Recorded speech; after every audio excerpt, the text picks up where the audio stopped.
There's been a lot of coverage of the fires in the Amazon, the deforestation that's happening under Jair Bolsonaro, the illegitimate president of Brazil.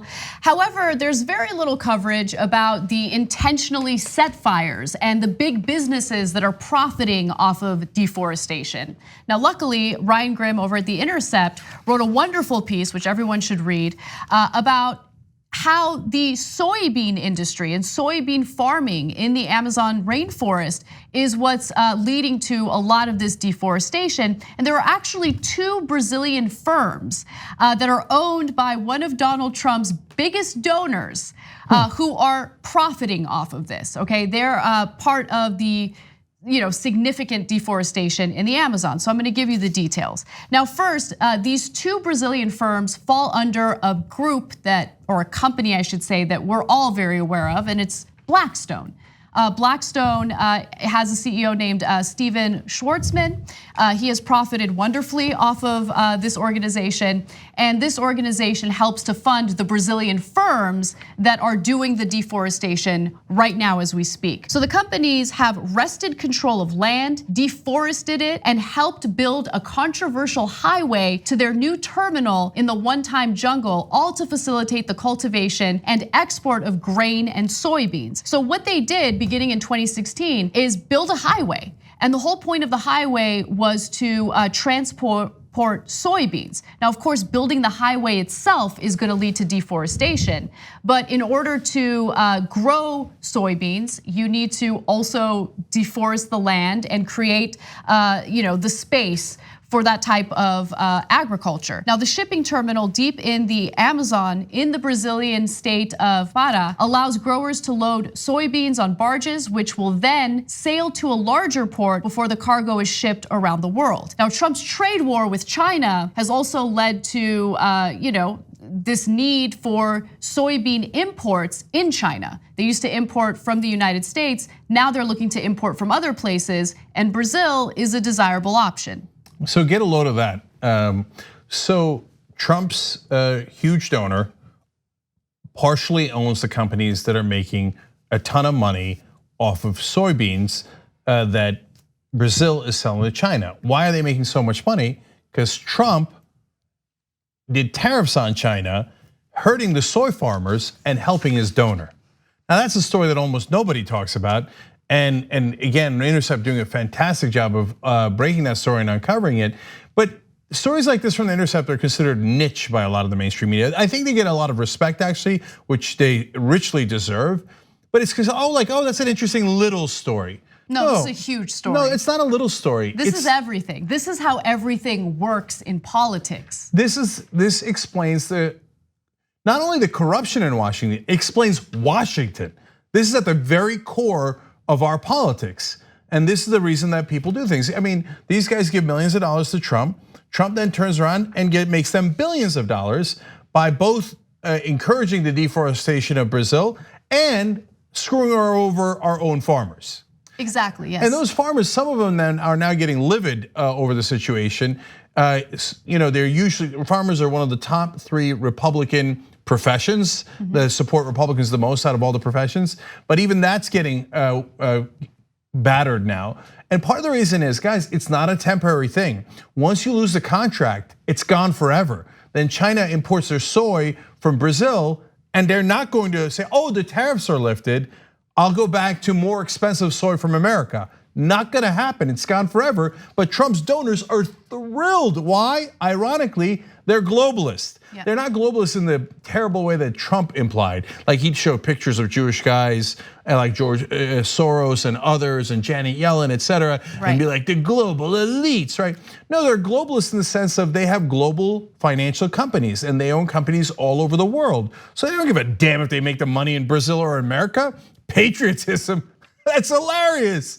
Money's green, they don't care about the America or being patriotic, they care about cold hard cash. And that's why they do legal bribes of our politicians, because it's a great return on investment. And if you're looking for a crooked politician to buy, you can't find one better than Donald Trump.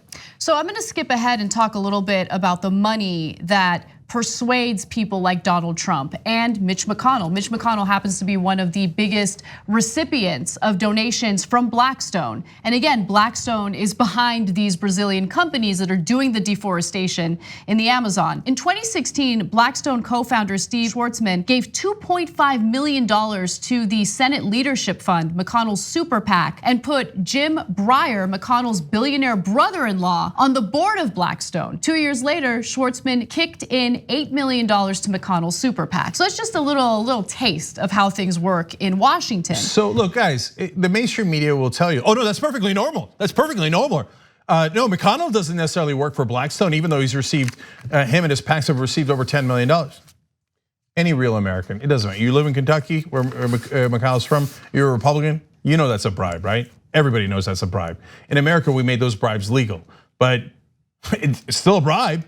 They say, oh, here's $8 million. You think Blackstone is giving $8 million to Mitch McConnell's PAC for their health, for charity? No one in their right mind believes that. You'd have to be a mainstream media reporter to believe that. So now let's move on to Donald Trump, because of course he's also receiving donations from this group. And Schwarzman is a close friend and advisor to Donald Trump. Gee, I wonder why Trump thinks that climate change is a hoax. Really weird, right? Even with all that evidence, all that data, all the fires we're seeing, not just in Brazil, but throughout the world right now. Why would he think it's a hoax? Let's continue. So again, Schwarzman is a close friend and advisor to Trump and served as the chair of his strategic and policy forum until it fell apart in the wake of the Charlottesville neo-Nazi rally, in which Trump famously praised very fine people on both sides. So let's note that Schwarzman, first of all, doing strategic and policy advice. Oh, Donald, the tariffs are a great idea. We still have that company in Brazil, right? They're gonna make a ton of money by ruining the Amazon. Donald, the tariffs against American farm, that the Chinese are obviously gonna retaliate against American farmers. What a wonderful idea. I'll give you that strategy, Donald, okay? And then after Charlottesville, he still didn't back out. A lot of other people backed out of that forum before Schwarzman did. And then there was a ton of pressure. Like, dude, Nazis chanted the Jews will not replace us. And Trump said there's fine people on that side. And Schwarzman's like, I know, but I'm making money in Brazil. Yeah, okay, like after everyone else left and there's nothing left, Schwarzman's like, fine, okay, I guess there's no forum left. So the forum might have been gone, but Schwarzman continued supporting Trump. Of course he did. So more details on that. In December of 2017, as the final details of the GOP tax cut were being ironed out, Schwarzman hosted a $100,000 a plate fundraiser for Trump. Some of the president's dinner companions complained about the tax bill, and days later, Trump slashed the top percentage rate in the final package from 39.6% to 37%. So that tax bill overall that Trump helped to pass saved Schwarzman billions of dollars. So $100,000, who cares? $10 million, who cares? Look, to be fair to Schwarzman, it is a perfectly good financial strategy to bribe politicians. In fact, you'd be crazy not to do it. If you had no morals, no sense of patriotism, no sense of democracy, etc., you should definitely bribe American politicians. It's now legal thanks to the Supreme Court. You just hand them $10 million and go, I did it because I agree with them ideologically. Hey, everybody in the mainstream media, write it. And I gave them 10 million, $100,000. I got all my buddies to come and give $100,000. And in return, we received billions. I can do the math on that. Great investment. But it sucks for the rest of us. It does. I have to make a final point about this story though. So earlier this week, the media loved talking about the fact that Donald Trump skipped out on the G7 meeting about the climate crisis.